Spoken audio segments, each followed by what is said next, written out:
આજ રોજ સવારના રાજકોટ પોલીસ શહેર કંટ્રોલ રૂમમાં એક ઈમેલ મળેલ, જેના ઈમેલ દ્વારા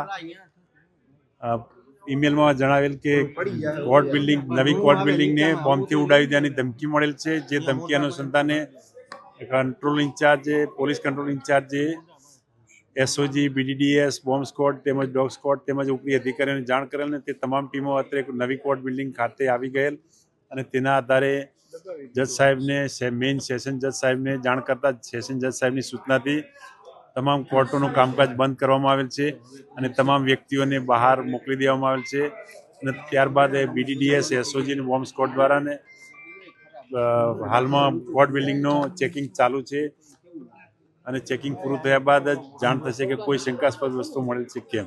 જે મેલ મળ્યો છે તેમાં મેલ મોકલનાર મોહમ્મદ વિક્રમ રાજગુરુ outlook.com ઉપરથી મેલ કરેલ છે અને એ બાબતની હાલમાં સાયબર ક્રાઇમ દ્વારા કોનો ઈમેલ છે તે વગેરે હાલમાં ચેકિંગ ચાલુ છે।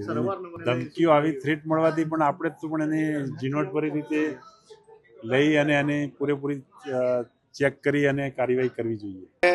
રાજકોટની અંદર અમે બધા વકીલો કાર્યવાહી કરતા હતા। એ દરમિયાન એકાદ કલાક પહેલાં સ્થાનિક પોલીસ આવી અને પોલીસે બધાને કીધું કે ભાઈ તમે પરિસરથી બહાર નીકળી જાઓ, ઈમેલ આવ્યો છે કોર્ટને બોમ્બથી ઉડાડી દેવા માટે।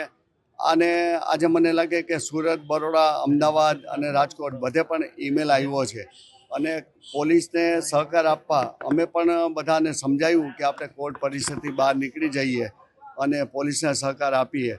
એટલા માટે થઈને મને લાગે 1000થી વધારે વકીલો હતા, એ વકીલો કોર્ટ પરિસરથી બહાર નીકળી ગયા અને 3000થી 4000 અસીલો આવ્યા હશે, શાહેદો આવ્યા હશે, એ પણ કોર્ટ પરિસરથી બહાર નીકળી ગયા અને આ બોમ્બની કાર્યવાહી જ્યાં સુધી ન થાય ત્યાં સુધી આ તો ઠીક છે કે કોર્ટ પરિસર, પણ અત્યારે અડધો કિલોમીટર દૂર અમારે ગેટ છે, ત્યાંથી પણ પોલીસે કીધું અહીંથી પણ દૂર થઈ જાવ, એટલે બધા વકીલો અને અસીલો ત્યાંથી પણ દૂર થઈ ગયા છે। અને આમ જુઓ તો આખા દેશની અંદર કરોડો અને ગુજરાતમાં લાખો કેસ પેન્ડિંગ છે। આજની એક દિવસની કાર્યવાહી અટકી ગઈ તો એના માટે થઈને કેસ પેન્ડિંગ છે એમાં પણ વધારો થશે અને આવી વારવાર ધમકીઓ મળતી રહે છે। એના માટે સરકારે પણ યોગ્ય કાર્યવાહી કરવી જોઈએ। ટીખળ કરતા હોય કે કાયદેસર ધમકી આપતા હોય એને પકડી અને યોગ્ય નસીહત આપવી જોઈએ।